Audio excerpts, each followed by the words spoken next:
Prime Minister hosts red carpet welcome ceremony for Spanish counterpart.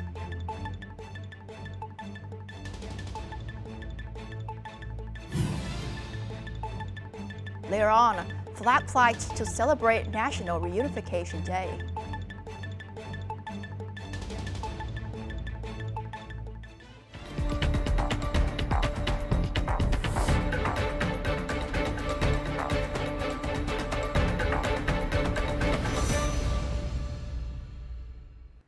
Good evening and welcome to today's headlines, your go-to bulletin for the most important stories shaping the day.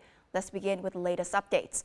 Prime Minister Phie hosted a formal welcoming ceremony at the presidential palace this morning for his Spanish counterpart, Pedro Sanchez, who is on an official visit to Vietnam. This historic visit marks the first time a Spanish Prime Minister has visited Vietnam since the establishment of diplomatic relations between the two countries in 1977. During the meeting, the leaders discussed major areas of cooperation to strengthen their bilateral relationship. Prime Minister Phie shared Vietnam's strategies for addressing global challenges, including promoting negotiations, adopting flexible measures to diversify markets, and transitioning toward a green and sustainable economy. Also meeting Spanish Prime Minister Pedro Sanchez this morning, Party General Secretary Tô Lâm affirmed that Vietnam wishes to deepen cooperation with Spain. In response, Prime Minister Sanchez acknowledged Vietnam's regional and global role, expressing Spain's readiness to act in advancing Vietnam-EU relations and its interest in elevating bilateral ties to a comprehensive strategic partnership. Both leaders emphasized the need for continued close coordination at international forums and the promotion of multilateralism in addressing global challenges. Moving on to other news, Deputy Prime Minister Nguyễn Chí Dũng attended the 14th Annual Investment Conference in the United Arab Emirates, or UAE, from Monday to Wednesday. The event welcomed over 20,000 delegates from more than 100 countries, including heads of states and global leaders. At the event, the Deputy Prime Minister highlighted Vietnam's priority to attract high-quality FDI in strategic sectors such as infrastructure, technology, innovation, digital transformation, semiconductors, and AI. He reaffirmed the Vietnamese government's commitment to supporting international investors, including those from the UAE, in fostering sustainable and effective cooperation. Vietnam is moving forward with nationwide restructuring through the merger of administrative units. These measures involve boundary adjustments, reallocation, and integration efforts aimed at boosting regional development. More to follow. Since becoming a centrally governed municipality in 1997, Da Nang has developed rapidly but now shows signs of stagnation. Party General Secretary Tô Lâm noted its GRDP ranks 17th nationwide, contributing just 1.2 to 1.5% to the national total. The regional connectivity role of Da Nang City, particularly with Quang Nam Province and the broader central region, has yet to be fully leveraged. 6 of Quang Nam Province's districts still face hardships. Da Nang could leverage its strength in supporting these neighboring localities. Each province has its own economic zone, yet the central region remains underdeveloped. Local boundaries continue to limit growth potential. The merging of localities will allow broader, more methodological and successful planning. Ha Tây Province merged with Hanoi 17 years ago. This decision's effectiveness has provided valuable lessons for the current administrative reorganization of provinces and localities. There were many concerns about the merger between Ha Tây Province and Hanoi. However, the result is clear and measurable. Its development space now serves as a driving force for the current capital region. Successful implementation of mergers relies heavily on the capabilities and shared commitment of all personnel. While leadership plays a crucial role, progress is unlikely if the broader team does not move in step. Commune-level administrative mergers are set to conclude by June 30th, with provincial-level mergers to follow by August 30th. This restructuring aims to unlock local opportunities, enhance administrative efficiency, and bring more tangible benefits to communities. Coming up next, Lego opens the second largest factory in Vietnam.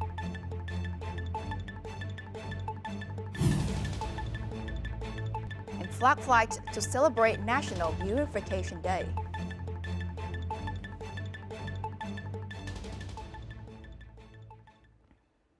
Welcome back to today's headlines. Lego has inaugurated its second largest global factory in Bình Dương, Vietnam, with an investment of over $1 billion. Spanning 44 hectares, the facility runs on solar energy, with 2/3 of the site dedicated to green space and aims for zero landfill waste. Deputy Prime Minister Mai Văn-Chính praised Lego's eco-friendly approach and encouraged partnerships with local firms and community programs. The factory, Lego's sixth globally, is expected to employ around 4,000 people.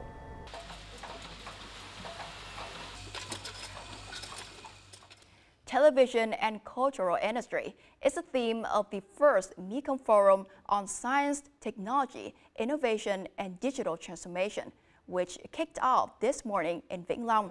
Vĩnh Long Provincial Party Committee and Vietnam Television jointly organized the forum. About 250 delegates, experts, and managers at the forum analyzed digital transformation trends in the television and cultural industry.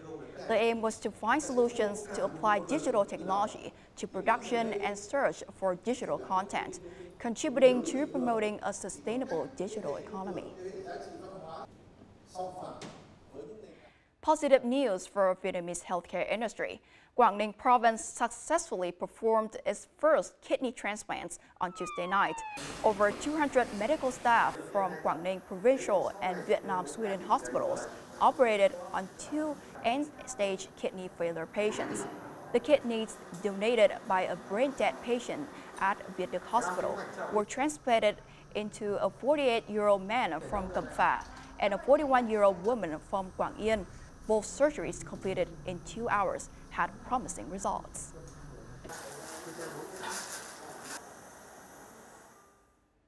Celebrating the 50th anniversary of the liberation of the South and national reunification, Hanoi's Department of Culture and Sports hosted a talk this morning to honor historical witnesses. The event offered a moment of reflection on wartime memories and paid tribute to those who sacrificed for national unity. As part of the event, a special exhibition featuring valuable photos, documents, and artifacts was opened. Notable items include a letter written in blood by a young soldier, stories of female railway workers, wartime diaries, as well as personal belongings and weapons, all shedding light on wartime struggles and the fighting spirit of the Vietnamese people.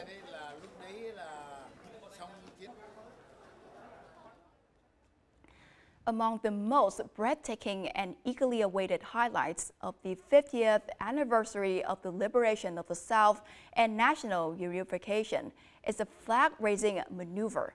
The Vietnam Air Force is conducting a rehearsal for the performance at the Bien Hoa Airport. Let's take a look.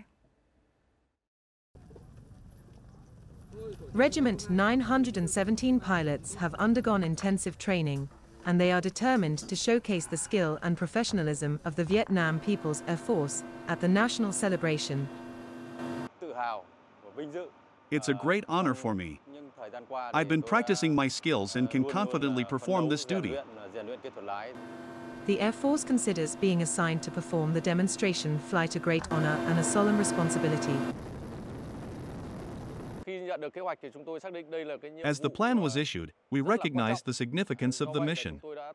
All units and forces mobilized promptly, ensuring thorough preparation of personnel, equipment, and resources. Technical precision is paramount in preparing pilots and flight plans. Every aircraft, component, and system is inspected before each takeoff to ensure synchronization and safety. We conduct meticulous equipment checks, promptly identifying issues to guarantee absolute flight safety. The flight demonstrates the disciplined strength, unyielding spirit, and combat capabilities of the Vietnam People's Army.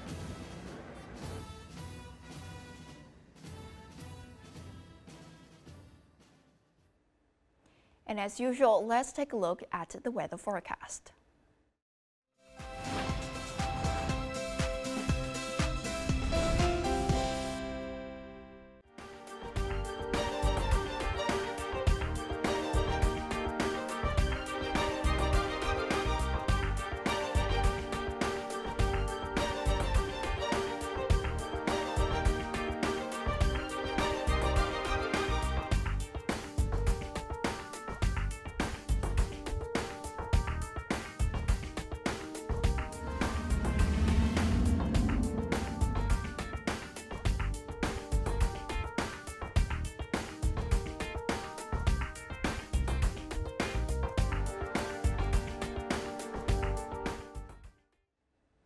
And that's the end of today's headlines.